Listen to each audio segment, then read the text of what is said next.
नमस्कार आप सभी को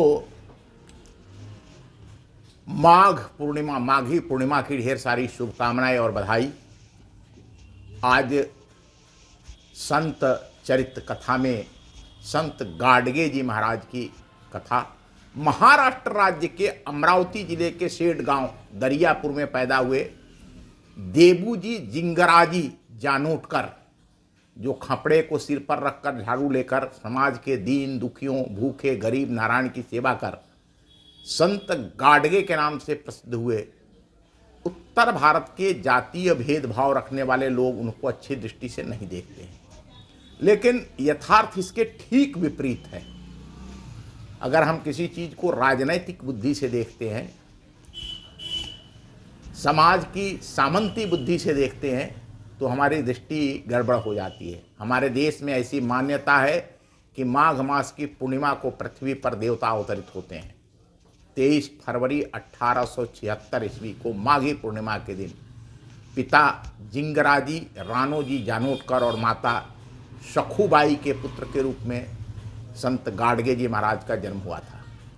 संत गाडगे जी ने भारतीय समाज के दीन दुखी पीड़ित दबे कुचले गरीब उपेक्षित वर्ग के लोगों की सेवा को ही भगवान और ईश्वर की सेवा बताते हुए इन लोगों को शिक्षित होकर समाज के मुख्य धारा में शामिल होने के लिए प्रेरित करने का काम किया था। उन्होंने स्वच्छता के प्रतीक के रूप में झाड़ू को धारण कर लिया था।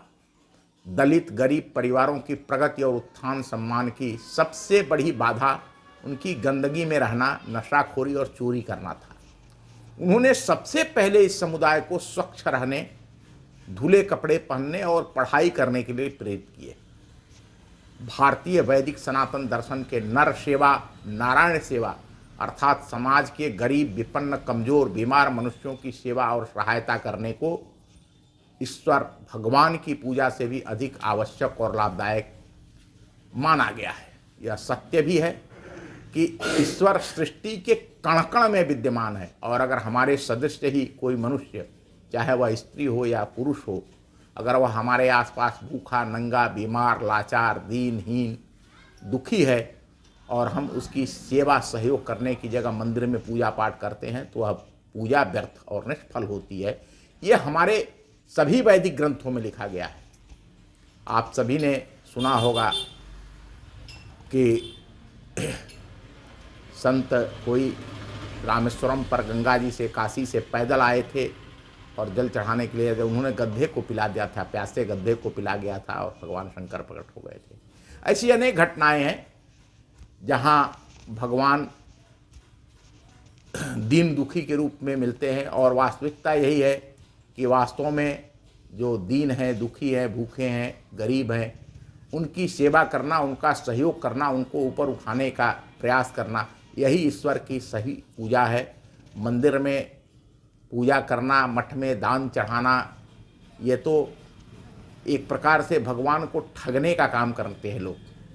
जो ईश्वर तत्व है उसको ठगने का काम करते हैं। वो समझते हैं हम 1000 रुपये चुराते, उसमें से 10 रुपये अगर ईश्वर को चढ़ा देते तो हमारे पाप कट जाते। ऐसे कोई पाप नहीं कटते जब तक हम अपने परिश्रम की कमाई से परमार्थ नहीं करते हैं, समाज के या इस सृष्टि के जीव जंतुओं की सेवा नहीं करते। कोई दुखी है गरीब है पीड़ित है बीमार है, अगर उसकी हम सेवा करते हैं तो वह ईश्वर की सबसे बड़ी पूजा है। धन्यवाद, नमस्कार। फिर मिलेंगे। आप सभी को माघी पूर्णिमा की ढेर सारी शुभकामनाएं और बधाई।